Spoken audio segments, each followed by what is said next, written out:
बवाना तहसील bar association के सालाना इंतखाबात 2022 और 2023 के क्लर्क्स का इलेक्शन अख्ताम पजीर हो गया, जिसमें कामयाब उम्मीदवार जनाब ग्रुप मलिक तालिब हुसैन तालिब का सदर गुलाम शबीर और जनरल सेक्रेटरी असद अली का मौका मुंतखब हो गया। बवाना बार क्लर्क्स के इलेक्शन में 92 रजिस्टर्ड क्लर्क्स ने अपने वोट का हक दही इस्तेमाल किया। इंतखाबात में 2 पैनल मलिक तालिब हुसैन तालिब और डडी ग्रुप ने हिस्सा लिया। जनाब ग्रुप मलिक तालिब हुसैन तालिब की तरफ से सदर गुलाम शबीर, जबकि जनरल सेक्रेटरी के उम्मीदवार असद अली का मौका थे। डडी ग्रुप की तरफ से सदर के उम्मीदवार राना कैसर इबास, जबकि सेक्रेटरी के उम्मीदवार मोहम्मद सलमान बार थे। क्लर्क्स ने अपना हक राय इस्तेमाल करते हुए 9 मुंतखब सदर गुलाम शबीर ने 59 वोट हासिल किए, जबकि राना कैसर ने 30 वोट हासिल किए।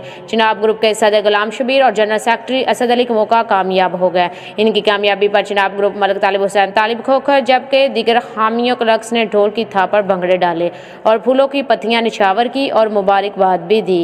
रिपोर्ट कर रहे थे जाफर अली, ब्यूरो चीफ, चिन्योट।